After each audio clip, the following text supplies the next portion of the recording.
गीता जी घोषणा करती है अहम भक्त पराधीन। भगवान कहते मैं तो भक्तों के पराधीन हूं। जैसा खिलाते हैं वैसा खा लेता हूं, जैसा पहना देते हैं वैसा पहना देता हूं, जैसे पहन लेता हूं, जैसा सुला देते हैं वैसे ही सो जाता हूं अपने मन के अनुसार। जब उसको सुविधा होती है जगाने की, जब भक्त जगा देता है तो मैं जग जाता हूं। मेरा अपना कुछ नहीं है, मैं तो भक्त के अधीन हूं। पग चापूं और सेज बिछाऊं, नौकर बनूं हजाऊं। महाराष्ट्र के कितने भक्तों की उन्होंने सेवाएं की। जनाबाई, पंढरपुर के गांव की बूढ़ी मैया जनाबाई विधवा थी, कोई गुजारे का साधन नहीं था, तो जंगल में जाती है और गोबर, जो गाय चरती है वो गोबर करती जाती है तो उसको बीनती है, टोकरे में भरकर लाती है, उसके कंडे पाथती है और फिर बाजार में जो साप्ताहिक पैंठ लगती हैं गांव में, उस पैंठ में जाकर बेचती है, उसी से उसका गुजारा होता है। अब यहाँ की मुझे मालूम नहीं, डीआईजी साहब ब्रज के हैं, वो जानते हैं। ब्रज की महिलाओं में लड़ाई होती है कंडे चुराने पर। वहाँ एक दूसरे के कंडे बहुत चुराए जाते हैं और इसी पर गाली गलौज बहुत होती है। माताओं की लगभग रोज लड़ाई इसी पर होती है। इसलिए मेरे कंडे चुरा लिए, कौन ले गया, मर जाए, ऐसा वैसा बहुत बोलते हैं। तो पैंट से एक दिन पहले उसके किसी पड़ोसी ने कंडे चुरा लिए। अब ये गई कंडे इकट्ठे करने तो कंडे गायब और इसके 8 दिन का खर्चा उसी पैंट के आमदनी से होता था। अब ये हल्ला मचाने लगी, रोने लगी, मेरे कंडे चुरा लिए, मेरे कंडे चुरा लिए, तूफान मचा रही है। लोगों ने समझाया देवी अब कैसे पता लगे। जो वहाँ के उस गांव के मुखिया थे, जिसको प्रधान कहते हैं, वो भी आ गई। बोले देवी कंडे कंडे सबके एक जैसे होते हैं, अब ये कैसे पहचाने कि ये कंडे तुम्हारे हैं? इतने जगह जगह ढेर लगे, लोग अपने कंडे बेच रहे हैं, अब कैसे पहचाने? बोले मेरे कंडों की पहचान है। क्या पहचान है? जनाबाई ने कहा कि सब कंडों के ढेर पर कान लगाकर सुनिए। जिस ढेर के कंडों से बिट्ठल बिट्ठल की आवाज आए, समझना जनाबाई के कंडे हैं। मेरे कंडे बिट्ठल बिट्ठल बोलते हैं। जनाबाई के कंडे बोले बिट्ठल बिट्ठल बिठला। और यही हुआ। कबीर दास जी एक बार महाराष्ट्र के कुछ संत काशी दर्शन करने गए, तो कबीर का भी दर्शन करने गए। तो बैठे चर्चा हुई कि हमारे यहाँ एक ऐसी भक्त है जिसके कंडों में से बिट्ठल बिट्ठल की आवाज आती है। तो कबीर दास जी को आश्चर्य हुआ, लोगों के तो मुख में से भगवान का नाम नहीं आता, कंडों में से कैसे आ जाएगा? बोले हाँ, हमारे यहाँ की भक्ता है ऐसी। कबीर दास स्वयं काशी से चलकर पंढरपुर आए हैं। उन्होंने जीवनी में लिखा है अपनी में, और मैंने उसके कंडों को स्वयं कान लगाकर सुना तो उसमें से बिट्ठल बिट्ठल की आवाज आई। वहाँ से कबीर एक कंडा लेकर काशी आए। बहुत दिनों तक उनकी कुटिया में वो कंडा रहा, उसकी पूजा होती रही। बाद में किसी ने उठा लिया, जो किया। तो भगवान स्वयं जब ये बूढ़ी हो गई और गोबर उठाने की क्षमता नहीं रही, भगवान विट्ठलनाथ छोटे एक 13-14 साल के बच्चे का वेश बनाकर आते, माँ आप पेड़ की छाया में बैठ जाओ, गोबर बहुत दूर दूर तक पड़ा है, मैं उठा कर लाता हूँ। वो लाते भगवान, वो भर देते। टोकरा उसका जो छबड़ा था वो भर गया, तो कहा थोड़ा सहारा लगा के माँ मेरे सिर पर रख दे, तू नहीं उठा पाएगी, तू बूढ़ी है, तेरे बस का नहीं है वहाँ तक गोबर ले जाना। मुझे अभ्यास है वजन ढोने का, मैं तो हमेशा से भक्तों का भार ही ढोते आया हूँ। अनन्याश्चिन्तयन्तो मां ये जना पर्युपासते तेषां नित्याभियुक्तानां योगक्षेम बहाम्य। और भगवान उसके गोबर के टोकरे को भरकर सिर पर लेकर वहां लाते हैं जहां वो कंडे पाथा करती थी। एक दिन जनाबाई ने पूछा कि बेटा तू मेरे पास क्यों आ जाता, तेरी माँ मना नहीं करती? तो भगवान रो पड़े, बोले मेरी माँ होती तो तुम्हारे पास क्यों आता? मेरी माँ तो बहुत दिन पहले मुझे छोड़ दिया है मेरी माँ ने, और तू मुझे मेरी माँ जैसी लगती है, इसलिए मेरा तेरे पास मन लगता। तो ये भगवान की महिमाएं हैं कि भगवान को भक्त जब जब चाहे जैसा चाहे वैसा बना ले, हंसा ले, रुला ले, नचा ले, कुछ भी नौकर बना ले, नौकर बनूं हजाम। तो ऐसे भगवान की महिमा, आज सारा विश्व उनका जन्मोत्सव मना रहा है और हम 10 कदम आगे हैं, उनका विवाहोत्सव मना रहे हैं और भगवान को इसमें कोई नाराजी भी नहीं है, बड़े प्रसन्न है। कल आपने कथा सुनी कि भगवान ने जिस धनुष को 10,000 राजा तिल भर भूमि न सके छुड़ाई, हिला नहीं पाए, भगवान ने उसको बीच से 2 खंड कर दिया। और कैसे किया? लेत चढ़ावत खेचत गाढ़े, पर काहू न लखा देख सब ठाड़े। भगवान ने कैसे धनुष को पकड़ा, कैसे उठाया, कैसे चढ़ाया और कैसे तोड़ा, कुछ नहीं दिखाई दिया। केवल 2 घटनाएं दिखाई दी, या तो भगवान धनुष को देख रहे हैं ताकि हर को दंड, या धनुष 2 टुकड़ों में धरती पर पड़ा है। बीच की क्या घटना हुई ये किसी को कोई देख नहीं पाया, जान नहीं पाया, समझ नहीं पाया। और यही भगवान की कार्यशैली की विशेषता है। भगवान का कार्य बहुत दिखाई देता है, भगवान का कर्ता रूप दिखाई नहीं देता, कर्ता रूप दिखाई नहीं देता। किस हाथ से देता है भगवान ये भी नहीं दिखाई देता, और किधर से समेट ले जाता है ये भी दिखाई नहीं देता। हमारे ब्रज की कहावत है, देता है तो छप्पर फाड़ कर देता है और समेटता है तो लेंटर तोड़ कर समेट ले जाया करता है। ये भगवान है। संसारी जो करता है उसको दिखाता बहुत है। अब ये पीली सी पट्टी है जिससे न नाक पहुंची जा सकती है, न कान बांधे जा सकते, इससे कुछ नहीं किया जा सकता। लेकिन इसको भी गले में डालने के लिए वो पहले फोटो खिंचवा लेता है कि मैंने आपको ही पट्टी उड़ाई। बिना दिखावे के हम कुछ भी नहीं कर सकते, इसलिए मनुष्य को कभी यश नहीं मिलता, कभी यश नहीं मिलता, और भगवान को कभी अपयश नहीं मिलता है। धनुष टूटा, परशुराम जी कल आ गए थे, काफी तड़क फड़क हुई। अंत में परशुराम जी समझ गए कि पूर्ण अवतार हो चुका है, तो अपने सारे तेज को भगवान के चरणों में समर्पित कर भगवान की जय जयकार करते परशुराम जी तपस्या को चले गए। एक बार परशुराम जी ने जो वंदना की है भगवान की, उसको गा लीजिए। जय रघुवंश बनज बन भानु, जय रघुवंश बनज बन भानु, गहन दनुज कुल दहन कृशानु, गहन दनुज, सब गाइए अच्छा लगेगा। कृशानु जय सुर धेनु हितकारी, जय सुर धेनु हितकारी, जय मद मोह कोह भ्रमहारी, जय मद मोह कोह भ्रमहारी, विनयशील करुणा गुण सागर, विनयशील करुणा गुण सागर, जयति वचन रचना अति नागर, जयति वचन रचना अति नागर, अनुचित बहुत कहे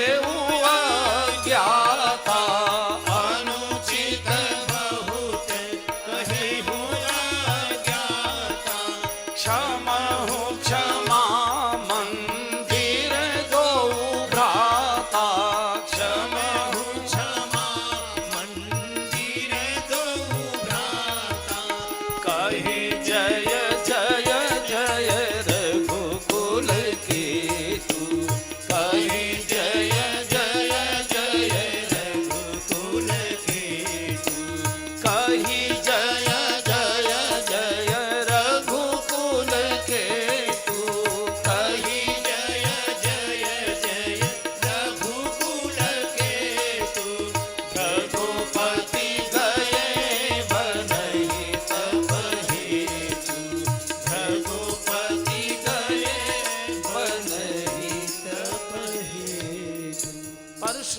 अपने संपूर्ण तेज को प्रभु श्री राम जी के चरणों में समर्पित कर तपस्या के लिए वन को चले गए। और अब गोस्वामी जी प्रेमावतार की कथा को आगे बढ़ाते हैं। विश्वामित्र जी के चरणों में जनक जी ने शीश रखा, गुरुदेव आपकी की कृपा से सब संकट टल गया, अब मेरे लिए आज्ञा कीजिए, क्या करूं? तो विश्वामित्र जी ने कहा, राजन वैसे तो टूटत ही धन भयो विवाह हो, वैसे तो धनुष टूटने के साथ ही विवाह हो गया था, लेकिन जरा अचानक हुआ और थोड़ा सा परशुराम जी ने थोड़ा सा खटास पैदा कर दी, थोड़ा खीर में कंकरी डाल दी, थोड़ा सा स्वाद बिगड़ गया। ऐसा करिए, बारात की पत्रिका निमंत्रण पत्र दशरथ जी के पास भेजिए और महाराज दशरथ धूमधाम से बारात लेकर आए, जरा बारात निकले, दावतें हो, आनंद हो, तो बड़ा महोत्सव मने। तो पत्रिका लिखी गई है, 2 दूतों को बुलाया गया और कहा जाओ श्री अवध महाराज दशरथ को यह पत्र देना और उनका समाचार लेकर आओ। यहाँ से दूत अयोध्या के लिए चले हैं। पहुँचे दूत रामपुर पावन। अब ये जो अयोध्या है अब दशरथ जी के नाम से नहीं जानी जा रही, ये राम जी के नाम से जानी जा रही। पहुँचे दूत रामपुर पावन, राजमहल के द्वार पर पहुँचे, राजसभा के गेट पर आए हैं। तो समाचार भिजवाया है कि हम जनकपुर से आए हैं, महाराज जनक जी के हम सेवक हैं, उनके हम संदेश वाहक हैं। हमारे पास दशरथ जी के लिए एक पत्र है जिसमें श्री राम और लक्ष्मण जी की कुछ कथा लिखी हुई है, हम भेंट करना चाहते। तो सेवक अंदर गए, राजसभा में महाराज बैठे थे, प्रणाम कर कहा कि जनकपुर के 2 दूत आए हैं। तो दशरथ जी ने कहा कि नहीं, मेरे राम का संदेश मैं स्वयं पढ़ूंगा, मेरा सेवक नहीं पढ़ेगा। और स्वयं चक्रवर्ती नरेश दशरथ जी ने खड़े होकर अपने हाथ से पत्र लिया है और पत्र पढ़ते पढ़ते दशरथ जी की क्या स्थिति हुई है एक बार गा लीजिए। बारी बिलोचन बाचत पाती, बारी बिलोचन बा, सब गाइए पाती, फूल की गात आई भरी छाती, फूल की गात आई भरी छाती, राम लखन उर कर बर चिट्ठी, राम लखन उर कर बर चिट्ठी, रही गए कहतन खाटी मीठी, रही गए कहतन खाटी मीठी, हाजी बारी बिलोचन बाचत पाती, बारी बिलोचन बाचत पाती। चक्रवर्ती नरेश महाराज दशरथ पत्र पढ़ते जा रहे हैं, फूट फूट कर रोते जा रहे हैं भाव में। बारी बिलोचन बाचत पाती, पढ़ते पढ़ते आंखों से अश्रुधारा बह रही है, गदगद हो गए, पढ़ते गदगद हो गए। मैं यहाँ निवेदन करना चाहूँगा, चक्रवर्ती नरेश महाराज दशरथ जिनके राजसभा में कितने ही कर्मचारी होंगे, सेवक होंगे पत्र व्यवहार करने के लिए, कुछ चीज़ लेने देने के लिए, लेकिन दशरथ जी भगवान श्री राम के संदेश की पत्रिका नौकर से नहीं पढ़वाते, सेवक से नहीं पढ़वाते, स्वयं पढ़ते हैं। और शायद दशरथ जी ये कहना चाहते हैं कि भगवान का भजन टूटा फूटा गलत सही जैसा तैसा मनुष्य को स्वयं ही करना चाहिए, स्वयं ही कर। हमने बहुत बड़े लोग हैं, हमने पुजारी रख रखा होगा, पंडित जी को रख रखा है हमने, ये मैं मान सकता हूँ कि बहुत सारी विधि विधान से ठाकुर जी की सेवा पूजा हमको नहीं आती, तो हमने पंडित जी को रख लिया। लेकिन पंडित जी सेवा पूजा कर रहे हैं, पाठ कर रहे हैं, हमको उनके पास बैठने की फुर्सत भी नहीं। हम इतने बड़े हो गए कि हमने, भगवान कहता है कि मैंने सारा वैभव तुझे दिया और मेरे पास बैठने की तुझे फुर्सत नहीं है। और पंडित जी को डांटते थे, ए पंडित जी पाठ ठीक से किया करो, देखो ठाकुर जी की सेवा नहीं, वस्त्र आपने ठीक से नहीं पहनाए। यानी कैसा भगवान को लगता होगा, मैंने सारा वैभव तुझे दिया है और तुझे मेरे पास बैठने की फुर्सत नहीं है। मेरा निवेदन है, मैं जानता हूं कि सबको संस्कृत नहीं आती, अपनी भाषा में। और प्रेम और दुश्मनी, मैंने कल बोला था, प्रेम की भाषा और दुश्मनी की भाषा अपनी होती है। अपनी भाषा में प्रेम किया जाता है और अपनी ही भाषा में गाली गलौज की जाती है। हमने पढ़ा, एक बिहार के कोई सज्जन थे जो सभी भारत की भाषाओं को जानते थे और कोई पहचान नहीं पाता था कि ये किस प्रदेश के नागरिक है। वैसे भाषा से पहचान लेता है व्यक्ति, लेकिन उनकी पहचान नहीं थी। और उन्होंने सारे देश के राजाओं को चुनौती दे दी कि आपके राज्य में मेरी भाषा कोई पहचान ले कि मैं किस भाषा भाषी प्रदेश का हूँ, तो मैं जीवन भर आपकी गुलामी करूँ। सब जगह परास्त करते करते करते करते वो मध्य प्रदेश में आ गए। कालिदास उस समय थे, राजा भोज के दरबार में आ गए और कहा कि मैं, मेरी भाषा कोई पहचान ले, मुझे बता दे तो मैं उसकी गुलामी करूं, नहीं तो मेरी इतनी शुल्क है, इतना मुझे पुरस्कार देना पड़ेगा। अब कालिदास जिसमें बैठे हैं तो उसमें तो कोई कारण ही नहीं था कि न जाने, लेकिन कालिदास भी घबरा गए। जब उन्होंने बोला अपना तो कालिदास नहीं समझ पाए, बिल्कुल वहीं की मालवा की भाषा बोली, बिल्कुल स्पष्ट। कैसे कहे ये व्यक्ति, क्या कहे? तो कालिदास ने कहा चलो यार जरा बाहर तक घूम आते हैं। तो राजसभा से, दरबार से निकले और बातचीत करते आ रहे थे, ऐसे कंधे पर हाथ रखकर। तो जैसे ही नीचे सीढ़ियों पर उतरने लगे तो कालिदास जी ने जोर से उसको धक्का मारा और जैसे भड़बड़ भड़बड़ करते नीचे गिरा और जिसने गाली दी, तब पता लगा कि तू वहाँ का है। क्योंकि गाली हमेशा अपनी भाषा में ही दी जाती है और प्रेम की भाषा भी अपनी ही होती है। आज दशरथ जी रोते जा रहे हैं पाठ करते करते। एक प्रकार से जो चिट्ठी है ये भगवान का पाठ ही तो है। तो अपनी टूटी फूटी भाषा में कोई जरूरत नहीं है कि आप संस्कृत के श्लोक बोलें, स्तोत्र बोलें। इतना ही हाथ जोड़ कर कहो प्रभु पूजा पाठ करने की बहुत इच्छा होती है, घुटने बैठने नहीं देते, पीठ का दर्द बैठने नहीं देता, डायबिटीज काम नहीं करने देती है, ब्लड प्रेशर हर समय तनाव बनाए रखता है, मैं कैसे आपका पूजा पाठ करूं? प्रभु मेरे प्रणाम स्वीकार करो। इतना ही अगर कर दोगे तो भगवान स्वप्न में संकेत कर देगा, कोई बात नहीं, मेरे पास दिन भर कोई काम भी नहीं है, खाली बैठा रहता हूँ, मेरे पास थोड़ा सा यहाँ पुस्तक रख दिया कर, मैं तेरा पाठ करता रहूँगा। जैसे बच्चे को माता पिता के पास बैठा है बालक, तो और बच्चा बहुत व्यस्त है काम में, तो बूढ़ी माँ कहती थी बेटा बहू हमारी चिंता कर लेती है, तुम जाओ अपना काम देखो। लेकिन हमको तो माता पिता के पास बैठने की फुर्सत ही नहीं है, फुर्सत ही नहीं।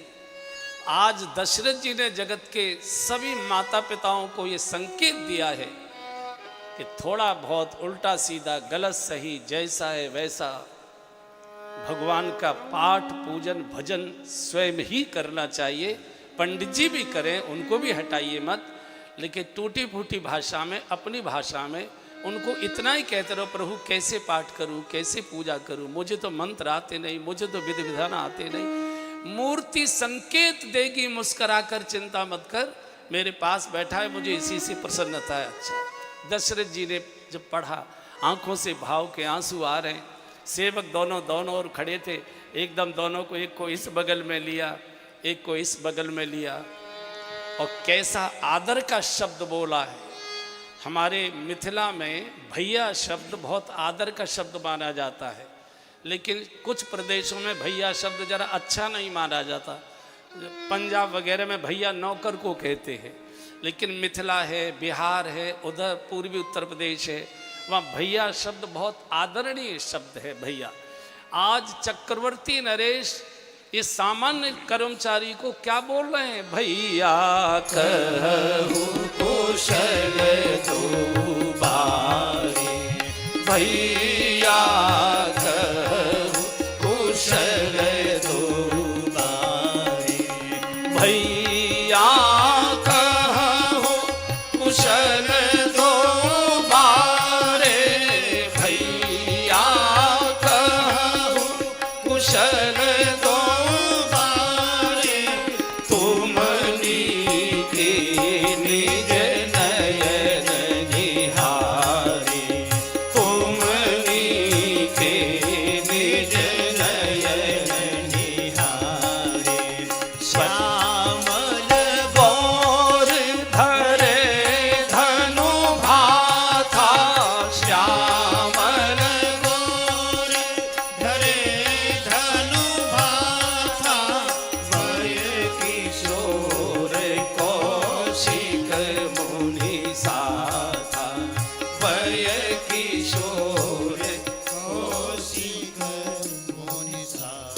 चक्रवर्ती नरेश दूसरे राज्य के चतुर्थ श्रेणी के कर्मचारी को भैया कहकर पुकार, और बंधुओं, बड़ा वो नहीं है जो बड़ों को आदर देता है, बड़ा वो है जो छोटों को भी आदर देता है, वही बड़पन प्राप्त किया करता है। महाभ्रष्ट बड़े बड़े लोगों के सामने हम जी हजूरी करेंगे और कोई ईमानदार कर्मचारी हमारे घर में है, उसको हम कभी आदर देने को तैयार नहीं होते। चक्रवर्ती नरेश भैया कहकर बोल रहा है, भैया मेरे दोनों बालक कुशल है ना? बोले हाँ बिल्कुल कुशल है। तुम उन्हें पहचानते हो कि नहीं? बोले हाँ। एक मेरा बालक जो बड़े वाला है ना, वो सांवला सलोना है, वो छोटा बेटा है ना मेरा गोरा गोरा, वो थोड़ा सा चंचल है। उन्हीं की बात कर रहे हो ना? बोले हाँ उन्हीं की बात कर रहे। और उनके साथ एक स्वामी जी भी हैं, गुरु जी भी हैं। हाँ हाँ उन्हीं की बात कर रहे हैं। अब देखिए दशरथ जी जो यहाँ पिता बैठे हैं, ये उनके लिए बहुत सुंदर सूत्र है। अब दशरथ जी दोनों सेवकों से क्या कहते हैं, अगर तुमने मेरे बच्चों को निज नयन निहारा, अपनी आंखों से देखा है। अरे भैया तुलसीदास जी ने दर्शन किया है, हमारा क्या लेना देना। सूरदास जी ने दर्शन किया, हमारा क्या लेना देना। मीरा जी ने दर्शन किया, हमारा क्या लेना देना। चैतन्य महाप्रभु ने दर्शन किया, हमारा क्या लेना देना है। हमको तो जब अपनी आंखों से भगवान का दर्शन होगा, संतोष तो तब होगा ना हमको, दूसरे ने कैसे हमारा क्या लेना देना। तो दशरथ जी ने कहा क्या तुमने अपनी निज आंखों से स्वयं देखा है? बोले हाँ।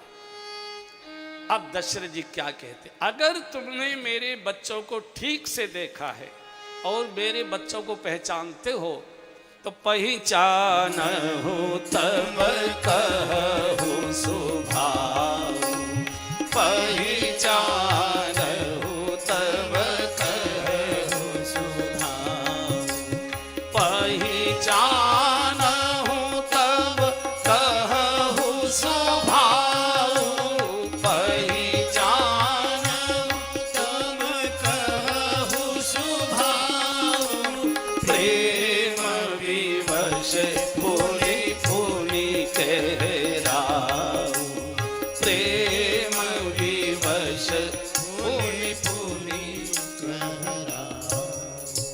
पिता के सौभाग्य का दर्शन करिए। अगर मेरे बच्चों को तुम पहचानते हो और तुमने ठीक से देखा है, तो मेरे बच्चों का स्वभाव बताओ। और भगवान श्री राम और भगवान श्री कृष्ण में मूल अंतर, जय जय जय जय जय जय, बड़ी कृपा की। भगवान श्री राम और भगवान श्री कृष्ण में मूल अंतर है।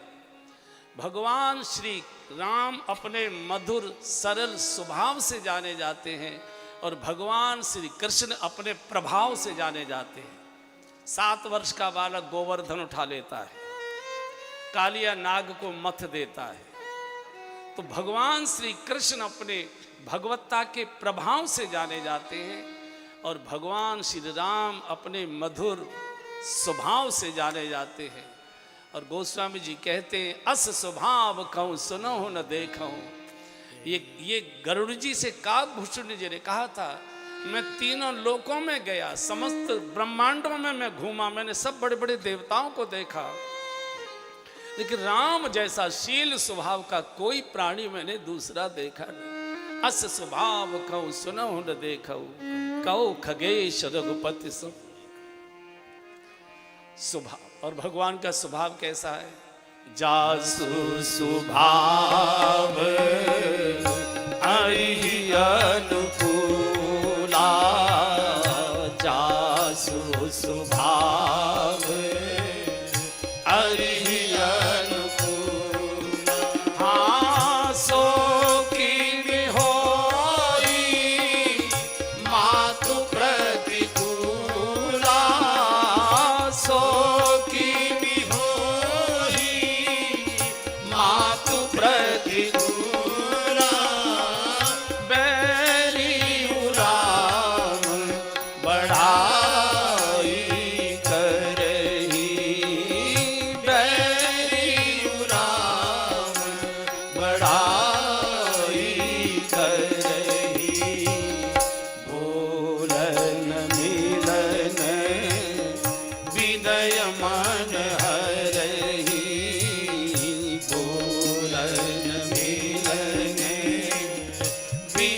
मन हरहि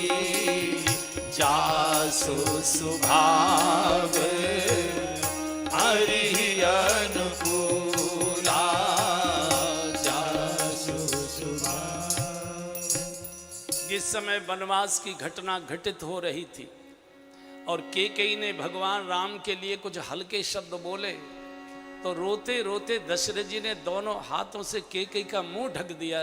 रानी, पाप लग जाएगा, तुझे पाप लगेगा। मेरे राम जैसे बालक के लिए तू ये अपशब्द बोलेगी, हल्के शब्द बोलेगी, केकई तुझे पाप लगेगा। मेरे जो दुश्मन हैं वो भी मेरे बालक के स्वभाव की, बोली की, व्यवहार की प्रशंसा करते। बैरियू राम बड़ाई करही, बोलन मिलन विनय मन हरे। मेरे दुश्मन भी मेरे भाई के, मेरे बेटे के सरल स्वभाव का, मधुर वाणी का सब प्रशंसक है, प्रशंसा करते।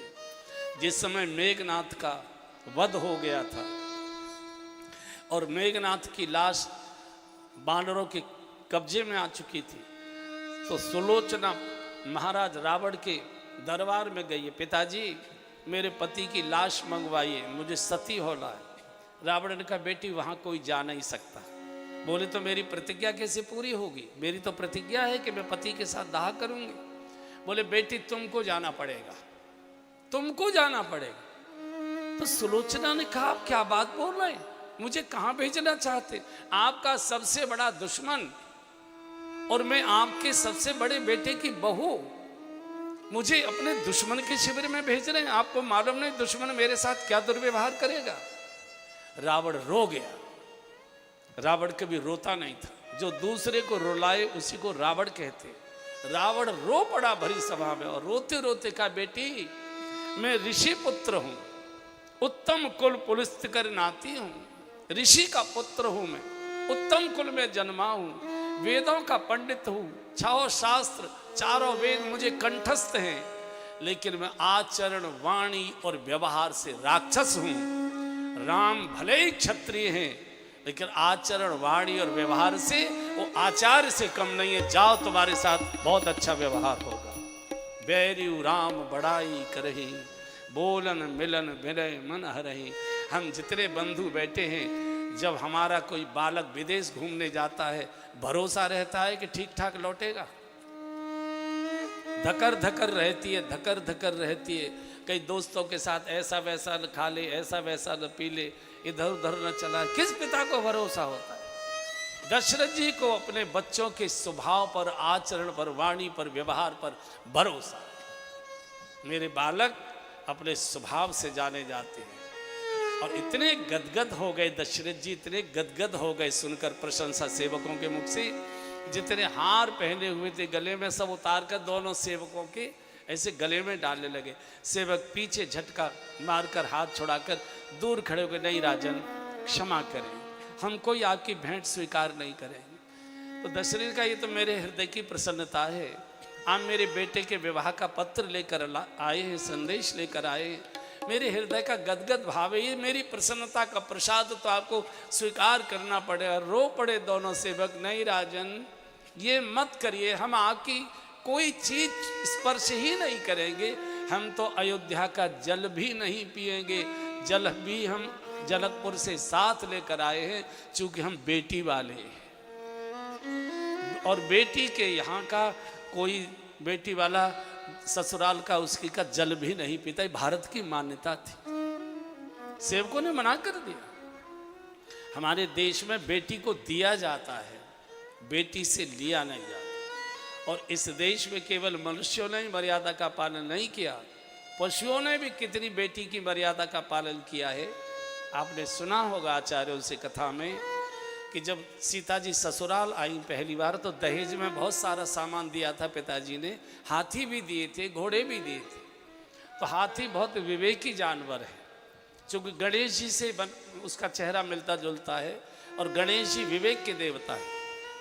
तो जब हाथी अयोध्या आ गए गजशाला में, तो ये कुछ खाए नहीं, जल नहीं पिए। इनको लगे हम तो बेटी वाले हैं, हम तो बेटी के यहाँ से आए हैं, बेटी का कैसे पानी पिए, बेटी के यहाँ का कैसे चारा दाना पानी खाएं। अब भूखा प्राणी कब तक रहेगा? तो सारे हाथी कमजोर होते होते गजशाला में गिर पड़े सबके सब। एक दिन कौशल्या जी घूमते घूमते गजशाला चली गई तो देखा सैकड़ों हाथी धरती पर पड़े हैं, एकदम सूखे हाड़ मांस के पंजर जैसे, चारा ईख सामने पड़ी है ढेर की ढेर, लेकिन कोई छू नहीं रहा, ऐसे पड़े हुए। कौशल्या जी समझ गई कि ये बेटी के भाव में है, बेटी के यहाँ का दाना चारा नहीं स्पर्श करेंगे। राजसभा में जाकर कौशल्या जी ने हाथ जोड़कर दशरथ जी से विनय की, प्रार्थना की, राजन ये जनकपुर के भूखे प्यासे हाथी आपके द्वार पर प्राण छोड़ देंगे, ये बेटी के भाव में है, यहाँ का दाना पानी नहीं खाएंगे, इनको जीवित रखना चाहते हो तो जनकपुर से इनको दाना चारा बनवाने की व्यवस्था करो, और जब तक हाथी जीवित रहे उनके भोजन की सामग्री जनकपुर से अयोध्या आती रही। ये देश इतनी मर्यादा का पालन करता है, तब इसमें मर्यादा पुरुषोत्तम अवतार लेते हैं। सेवकों को तो यहाँ से विदा किया, पत्र लेकर सीधे वशिष्ठ आश्रम गए, अपनी पगड़ी भी चरणों में रख दी और वो पत्र का भी चरणों में रख दी। गुरुदेव आपके आशीर्वाद से मेरी रानियों की गोद में बालकों की किलकारी सुनाई पड़ी, मेरे अंधकार में डूबते हुए राजभवन में चार चार बच्चों की छम छम छम छम पैजनियाँ सुनाई पड़ी, और आज आपके आशीर्वाद से राम के विवाह का पत्र आया है, बारात का निमंत्रण पत्र आया है। गदगद हो गए वशिष्ठ जी, राजन बहुत भाग्यशाली हो, बारात की तैयारी करो। वहाँ से राजभवन आए हैं, हर रानी पत्रिका को लेती है, पहले मैं पढ़ूंगी, पहले मैं पढ़ूंगी, पहले मैं पढ़ूंगी। कौशल्या जी हृदय से लगाती, बूढ़ी माँ के स्तनों में भाव का दूध आ गया, बार बार पत्र पढ़ती है, रानियाँ मुख से चूमती है, पत्र नहीं है, पत्र के रूप में आज जैसे राघव हमारे पास आ गए हों। आज भगवान ने पत्र रूप धारण कर लिया। तब तब प्रभु धरि विविध शरीरा, हरे कृपा निधि सज्जन पीरा। पूरे अयोध्या में निमंत्रण बांटने में तो बहुत देर लगती, चूंकि 100 योजन में अवध थी, बहुत लंबा चौड़ा नगर था, महानगर था। तो मुनादी कराई ढोल बजा बजा के, अयोध्या के नागरिकों कल प्रातःकाल ठीक 10 बजे राजभवन के सामने अपने अपने सवारियों पर सवार होकर बारात की तैयारी करके सब आओ, जनकपुर चलना है, श्री राम का विवाह महोत्सव होना है। पूरी अयोध्या जगमगा गई। पहले ही अयोध्या बहुत सुंदर है, यद्यपि अवध सदैव सुहावन, लेकिन एकदम नई नवेली दुल्हन जैसी सज गई। चारों ओर मंगल गीतों का गायन होने लगा। और अगले दिन प्रातःकाल यहाँ से वशिष्ठ जी के मार्गदर्शन में बारात ने जनकपुर के लिए प्रस्थान किया। नाचते गाते जय जयकार करते। इधर नारद जी को पता लगा कि राम जी का विवाह है और बारात जा रही है, तो नारद जी वीणा लेकर सारे लोकों में ढोल बजाते जा रहे हैं, वीणा की तार पर गाते जा रहे हैं, अरे देवताओं जल्दी से तैयार होकर चलो जनकपुर के लिए, अपने अपने वाहन सजाकर चलो। तुमने कभी किसी भगवान की शादी नहीं देखी होगी, तुमने कभी किसी भगवान को दूल्हे के रूप में नहीं देखा होगा, पहली बार ये भगवान है जो दूल्हे के रूप में बारात लेकर और शादी कराएगा, अपनी सब तैयारी करो। और ये आप जानते हैं कि किसी अवतार की शादी नहीं हुई। भगवान के जो 10 अवतार हैं उनमें से किसी अवतार की शादी नहीं हुई। कच्छप अवतार कछुआ की शादी कौन करेगा? मत्स्यावतार मछली की शादी कौन करेगा? 12 अवतार सुअर की शादी कौन करेगा? अच्छा चलो मान लिया परशुराम जी हर समय फरसा लिए रहते, कौन अपनी लड़की देगा उनको? बाबा कभी भी गर्दन काट देगा। और कृष्ण के यहाँ 16,108 रानियां थी उनके राजमहल में, लेकिन शादी एक के साथ भी नहीं की थी, सबको भगा के लाए थे। यहाँ से भी विदर्भ से लेकर भगा के ही ले गए थे वो।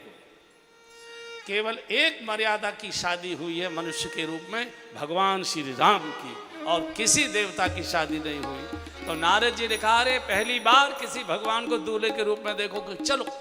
तो देवता अपनी अपनी अटैची संभालने लगे, परफ्यूम की शीशियां रखने लगे, बढ़िया बढ़िया कपड़े अटैची लगाने लगे। तो देवियों ने पूछा कि अचानक आप लोग कहाँ जा रहे हैं? सबकी पत्नियों ने पूछा अपने अपने पति से, कहाँ जा रहे हैं? बोले बारात में जा रहे हैं। किसकी बारात में जा रहे हैं? बोले श्री राम जी की बारात है, उसमें जा रहा है। बोले हम भी चलेंगे, हम भी चलेंगे। बोले तुम क्या करोगी?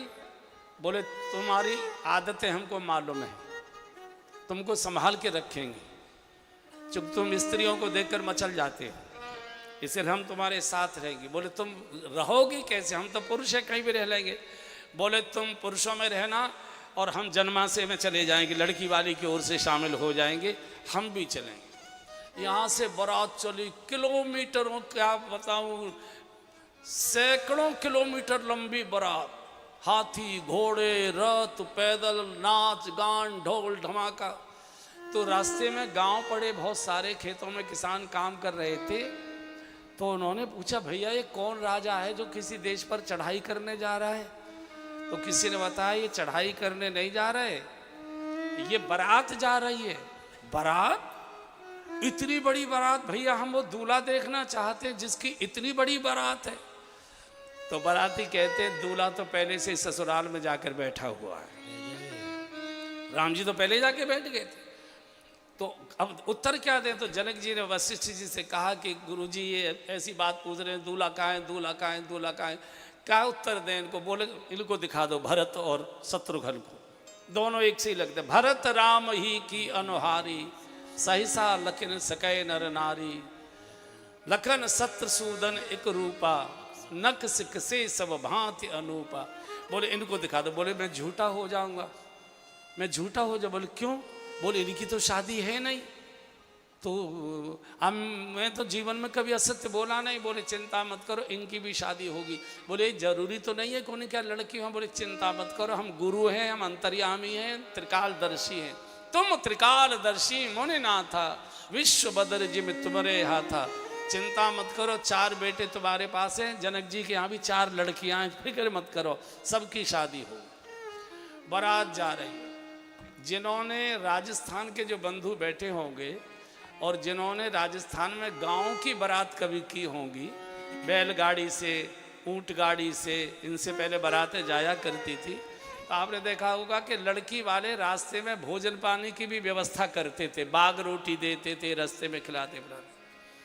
यहाँ से जनक जी ने आवत जानी भानु कुल की, आवत जानी भानु कुल की, आवत जानी भानु कुल के तू, आवत जानी भानु कुल के तू, सरितन जनक बधाई से तू, सरितन जनक बधाई से तू, दधे चिरूरा उपहार अपारा, दधे चिरूरा उपहार अपारा, भरी भरी कांवर चले कहारा, भरी भरी कांवर चले कहारा। हाजी आवत जान भानु कुल के। जनक जी को पता लगा बड़ी भारी विराट बारात आई है। आप मिथिला जाएंगे, बिहार से निकलकर मिथिला की ओर जाएंगे तो नदियां बहुत हैं। तो जनक जी ने सब नदियों पर पुल बनवा दिए। सरतन जनक बधाए सेतु, और भगवान श्री राम का जन्म ही सेतु बंध के लिए हुआ है। जनक और दशरथ परिवार में बोलचाल नहीं थी, पीढ़ियों से बोलचाल नहीं थी। भगवान ने प्रकट होकर अपने एक रूप को जानकी जी के रूप में जनकपुर में अवतरित कर दिया, राम रूप में स्वयं यहाँ अवतरित हुए और शादी संबंध के माध्यम से सैकड़ों युगों पूर्व की दुश्मनी खत्म कर दी, सब में संबंध स्थापित कर दी। तो पुल बना दिया। अच्छा, रास्ते के लिए भोजन क्या बनाया? मिथिला का सबसे प्रिय भोजन है दही और चिवड़ा। जैसे राजस्थान का भोजन है दाल बाटी चूरमा, ब्रज का भोजन है खीर पूड़ी कचौड़ी रबड़ी। और यहाँ का क्या है? नागपुर का पूरनपुरी। प्याज के गंठे हैं, पूरन पूड़ी। पूरन पूड़ी ना, जिसमें कुछ भरा रहता है, जी जी। और बड़ी बड़ी प्याज, टमाटर। लेकिन पैदा तो यहाँ प्याज होती है। अच्छा, तो दही और चिवड़ा का भोजन रास्ते में भेजा। सीता जी को पता लगा, जानी सिय बरात पुर आई, जानी सिय बरात पुर आई, कछु निज महिमा प्रकट जनाई, कछु निज महिमा प्रकट जनाई, हृदय सुमिर सब सिद्धि बोलाई, हृदय सुमिर सब सिद्धि बोलाई, भूप पहुलई करन पठाई, भूप पहुलई करन पठाई। सीता जी की सखियों ने कहा, देवी बारात नहीं, आफत आ रही है। किलोमीटर तक सिर ही सिर, वाहन ही वाहन दिखाई दे रहे हैं, इतनी बड़ी। अच्छा, जनकपुर तो छोटी सी स्टेट है और अयोध्या चक्रवर्ती साम्राज्य है, और इतनी बड़ी बात, तो छोटी सी स्टेट बेचारे में सामर्थ्य क्या होगी। आप जानते हैं माताएं बहनें, मेरी बात जल्दी समझ लेंगी, बेटी को बाप की इज्जत की बहुत चिंता रहती है। हमेशा देखो, जब बारात आती है ना, बिटिया की शादी होती है, तो कोई मेहंदी रचवा रहा है, कोई कपड़े प्रेस करा रहा है, कोई ब्यूटी पार्लर पर जाकर भौं ठीक करा रहा है, कोई बाल ठीक करा रहा है, कोई कुछ करा रहा है। जिस बिटिया की शादी होती है वो क्या करती है, वो घर के कमरे के कोने में, आजकल की बेटियों की बात नहीं कर रहा हूँ, जो यहाँ बूढ़ी माताएं बैठी है वो अपने शादी के समय को याद करें, वो कमरे में बैठी ऐसे गुमसुम बैठी रहती है और भगवान से क्या प्रार्थना करते रहते, हे भगवान, मेरे पिताजी की, मेरे बाबूजी की इज्जत न घट जाए, कहीं नाक नीची न हो जाए, बारात की खातिर में कोई कमी न रह जाए। चूँकि बेटी को बाप की इज्जत की बहुत ज़्यादा चिंता होती है, उतना ही बेटा बाप की इज्जत बिगाड़ने में लगा रहता है, और बेटी ससुराल में भी बैठी रहेगी तो बाप के सम्मान की और स्वास्थ्य की चिंता हमेशा करती रहती है वो। तो सीता जी तो घबरा गई, और इसलिए कई समझदार बेटी ऐसी होती है, मान लो किसी गरीब परिवार की बेटी किसी बड़े खानदान में, रईस घर में उसकी शादी हो जाए, और जब वो अपने मायके में जाती है तो पिताजी की तो हैसियत है ऐसी है नहीं कि महंगी साड़ियाँ ज़्यादा खरीद कर दे दे, तो अपने पैसे से ही 10 साड़ी खरीद के ले जाएगी, और वहाँ ससुराल में कहेगी, ये मेरी चाची जी ने दी थी, ये मेरी ताई जी ने दी थी, ये मेरी बुआ जी ने दी थी, ये मेरी माँ ने दी थी। क्योंकि बेटी को बाप की इज्जत की बहुत चिंता होती है। दूसरे जनक जी ने गलती क्या कर दी, दही और चिवड़ा भोजन में भेज दिया, जो आयुर्वेद की दृष्टि से निषेध है। बारात गई थी क्वार में, बारात क्वार में गई थी, कार्तिक में 1 महीने बारात वहाँ टिकी थी, और अगहन में जानकी जी की शादी हुई थी। पहले बारात बहुत बहुत दिनों तक रुका करती थी, और क्वार में आयुर्वेद की दृष्टि से दही खाना निषेध है, ये पित्त को कुपित्त कर देता है। इसलिए 2 समय, कार्तिक और फागुन, इसमें गुजिया खाई जाती है। कार्तिक में भी गुजिया और फागुन में भी गुजिया, क्योंकि जो मावा होता है ये पित्त को शांत कर देता है, और इन्होंने तो पित्त वाली चीज़ हुई, तो जानकी जी तो घबरा गई। आयुर्वेद कहता है, चैते गुड़ बैसाखे तेल, जेठे पंत अषाढ़े बेल, सावन दूध भादो मही, क्वार करेला कार्तिक दही, अगहन धनिया पूसे जीर, माघे मिश्री फागुन खीर। ये निषेध है शारीरिक दृष्टि से। आजकल तो ऐसा कुछ बेचारे से सुड़ुप ही सुड़ुप करते रहते हैं, सुड़ुप ही सुड़ुप।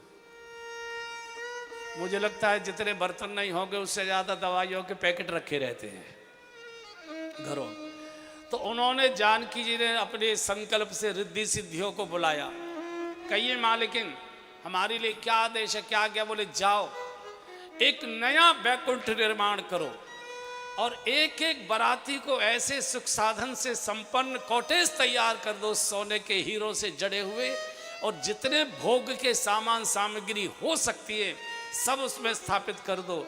हर कॉटेज के सामने एक कल्प वृक्ष खड़ा कर दो, जिसके नीचे जो बाराती जो इच्छा करे तुरंत प्रकट हो जाए, और हर कॉटेज के बाहर एक एक कामधेनु गाय खड़ी कर दो, और मालकिन की जानकी जी की आज्ञा लेकर उनकी जितनी भी सेविकाएं थी, रिद्धि सिद्धि थी, एक नया जनकपुर प्रकट कर दिया। और जब बराती जन्मासे में आए, अरे राम राम, निज निज बास बिलो की बराती, निज निज बास बिलो की बराती, सुर सुख सकल सुलभ सब सब देवताओं के जितने भोग थे सुख थे सब प्रकट हो गए। सुलभ सब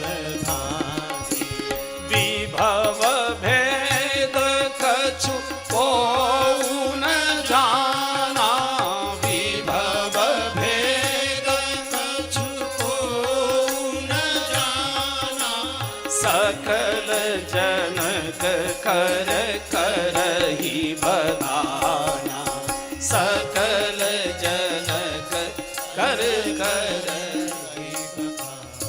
एक एक व्यक्ति दौड़ रहा है, कोई किसी का कॉटेज देखने जा रहा है, कोई तेरा भी कैसा है, अरे तेरा भी ऐसा ही है, तेरा भी ऐसा ही है, तेरा। पागल हो गए अयोध्या के नागरिक, पागल हो गए।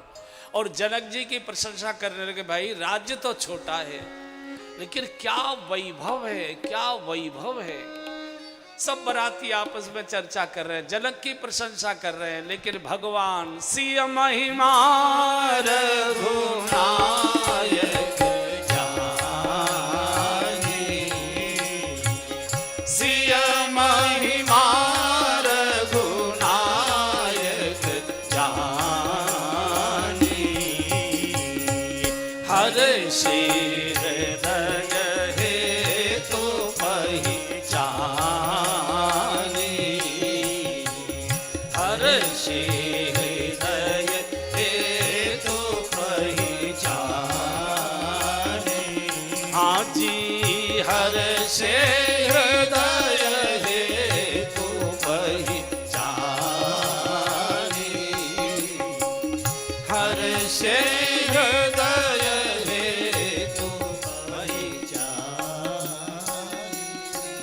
समझ गए तो जानकी जी की महिमा प्रकट हुए। सिय महिमा रघुनायक जानी, बहुत गदगद हुए, बहुत गदगद हुए। जनवास सबको मिल गया। जनक जी को संदेश हो गया कि बारात जनवासे में पहुंच चुकी है, तो अपने गुरुदेव को लेकर और अपने छोटे भाइयों को लेकर, शतानंद जी को लेकर, अपने छोटे भाइयों को लेकर बारात का स्वागत करने के लिए जनवासे की ओर आए हैं। वशिष्ठ जी और शतानंद जी मिलते हैं। जनक जी मिलत महादो राज विराजे, उपमा खोज खोज कपिलाजे। जब जनक जी और दशरथ जी आपस में गले मिले, दोनों समधी जब आपस में गले मिले, वो जो पत्रकार खड़े हुए थे, वो जो फोटोग्राफर खड़े हुए थे रिपोर्टिंग करने के लिए, वो आपस में एक दूसरे से पूछने लगे, हेडलाइन क्या दे रहे हो भैया, हेडलाइन क्या दे रहे हो भैया, हेडलाइन क्या दे रहे हो। बोले कुछ समझ में नहीं आ रहा है। दोनों एक से एक बढ़कर है। दो ब्रह्म के पिता, एक ब्रह्म ने दो रूप धारण कर लिए। जानकी जी के रूप में वही ब्रह्म जनकपुर में अवतरित हो गया, राम के रूप में वही ब्रह्म अयोध्या में अवतरित हो गया। ये तो दोनों ब्रह्म एक रूप हुए, किसी के पास कोई उपमा नहीं। और जब भरत और शत्रुघ्न को देखा, घबरा गए। ये राजकुमार तो अयोध्या पहले से ही जनकपुर में रुके। बोले नहीं, ये दो और इनके पुत्र हैं। भरत राम ही की अनुहारी, सहसा लखन सकै नर नारी। लखन शत्रुसूदन एक रूपा, नख सिक से सब भांति अनूपा। बार बार जनक जी अपनी पगड़ी को दशरथ जी के चरणों में रखते, महाराज आपने मुझे बड़ा कर दिया, मेरे रिश्ते को स्वीकार कर आपने मुझे बड़प्पन प्रदान कर दिया। बार बार चरण धोते आंसुओं से, बार बार हृदय से लगते हैं, बार बार चरण मस्तक से लगाते। वशिष्ठ का राजन बड़े भाग्यशाली हो तुम।